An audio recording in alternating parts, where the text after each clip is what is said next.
বয়স যদি 50-এর বেশি হয়ে থাকে আজকের ভিডিওটি আপনার জন্য। কারণ আজকে কিছু গুরুত্বপূর্ণ কথা বলবো যেগুলো শুনলে আপনারই উপকার হবে। সর্বপ্রথম যেটা করতে হবে তা হলো বিন্দাস থাকতে হবে। মনে রাখবেন, বিধাতা যতটুকুন দিয়েছেন সেটাই অনেক আপনার কাছে ভাই। হ্যাঁ, একটা সময় আপনি আপনার পরিবারের জন্য অনেক কিছু করেছেন, আপনার দাদার জন্য, আপনার ভাইয়ের জন্য, আপনার পরিবারের মানুষদের জন্য অনেক অনেক কিছু স্যাক্রিফাইস করেছেন। বাট এখন তারা ফিরেও যায় না। এখন সেই সামান্য শ্রদ্ধাটুকুই আপনাকে করে না, সম্মানই করে না, আপনার সাথে কথাই বলে না। আপনি কষ্ট পাচ্ছেন যে আপনার পরিবারের জন্য এত কিছু আপনি করলেন, আর এখন আপনার সাথে বেইমানি করছে। করুক গে ভাই, আপনি আপনার কর্তব্য পালন করেছেন, আপনি আপনার দায়িত্ব পালন করেছেন ভাই। এর জন্য খুশি থাকুন এবং বিধাতার কাছে প্রার্থনা করুন যে বাকিটা জীবনও যেন আপনি অপরের জন্য করে যেতে পারেন। যেমন কর্ম তেমন ফল ভাই। আপনার কর্ম যদি ভালো হয় অবশেষে তার ফল ভালো হবেই। আপনাকে অপেক্ষা করতে হবে শেষ পর্যন্ত। এই পৃথিবীতে কাউকে কাঁদালে ভাই কাঁদতে হবে, কাউকে কষ্ট দিলে তাকেও কষ্ট পেতে হবে।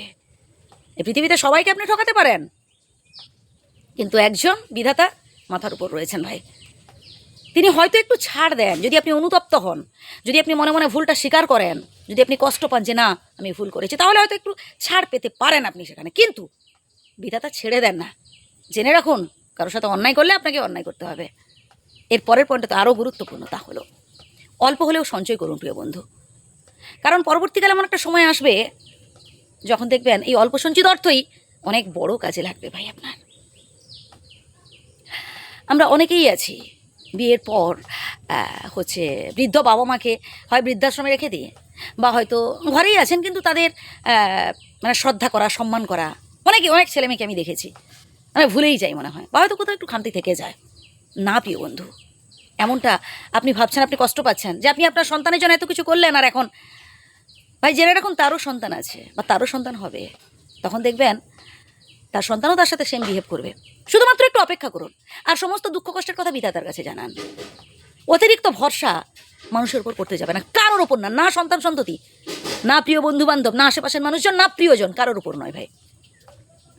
অতিরিক্ত ভরসা নিজের কর্মের ওপর করুন আর বিধাতার ওপর করুন। ওই অতিরিক্ত আবেগের বশে অতিরিক্ত ভরসা করে কাউকে এমন কথা বলবেন না, বাবা তুই আমাকে ছেড়ে যাস না, বাবা তুই আমার কাছে শেষ সম্বল, তুই যদি আমার থেকে চলে যাস আমি সব কিছু অন্ধকার দেখব। প্রিয় বন্ধু আমার, এমন কথা আপনি যাকেই বলবেন সেই একটা সময় দেখবেন আপনার অসহায়ত্বের সুযোগ নিয়েছে, আপনার দুর্বলতার সুযোগ নিয়েছে, বুঝলেন? কারণ ও বুঝে যাবে যে আপনি বড্ড অসহায়, ও ছাড়া আপনি চলতে পারেন না। না, মাথা উঁচু করে বাঁচুন। এর পরের পয়েন্টটা আরও গুরুত্বপূর্ণ, তা হলো অতিরিক্ত আবেগের বশে বা অতিরিক্ত ভালোবেসে ফেলে আপনার অর্জিত যা কিছু অন্যের নামে লিখে দেবেন না, নিজের নামে রাখার চেষ্টা করুন। হ্যাঁ, অন্য কাউকে আপনি নমিনি রাখতেই পারেন, কিন্তু আপনি যা কিছু কষ্ট করে উপার্জন করেছেন নিজের নামে রাখুন প্রিয় বন্ধু, বুঝলেন? দেখুন, এটা আমার মনে হয়েছে, আপনি কি করবেন না করবেন সেটা আপনার উপর ডিপেন্ড করছে। কারণ আমি অনেক বৃদ্ধ বাবা মাকে দেখেছি ভিক্ষে করে খেতে ভাই, সন্তান সন্ততি থাকা সত্ত্বেও ভিক্ষে করে খাচ্ছে, কষ্টে বুকটা ফেটে যায় আর কি।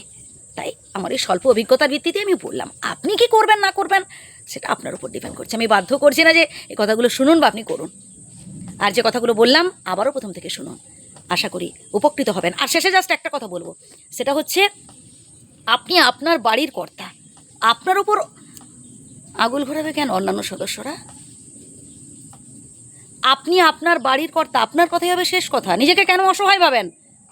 মাঝে মধ্যে ফোঁস করে উঠবেন, বুঝিয়ে দেবেন যে আপনারও গুরুত্ব আছে এই সংসারে। কারণ আপনি আপনার বাড়ির মেরুদণ্ড, আপনি আপনার বাড়ির কর্তা। আপনি যদি নিজেকে অসহায় ভাবেন, আপনি যদি নিজেকে দুর্বল ভাবেন, আপনি যদি ভয় পান কোনো সিদ্ধান্ত নিতে গিয়ে অপরের ওপর সবসময় নির্ভর হয়ে থাকেন, তো একটা সময় দেখবেন কেউ আপনাকে পাত্তা দেবে না, আপনার এই আপনজনেরাই আপনাকে পাত্তা দিচ্ছে না। হয়তো কথাগুলো শুনতে কষ্ট হচ্ছে, বাট এটাই বাস্তব ভাই, আমি অনেক পরিবারে দেখেছি। তাই যে কথাগুলো বললাম আবারও শুনুন, আশা করি উপকৃত হবেন। আর যদি ভুল বলে থাকি ক্ষমা করবেন। ধন্যবাদ।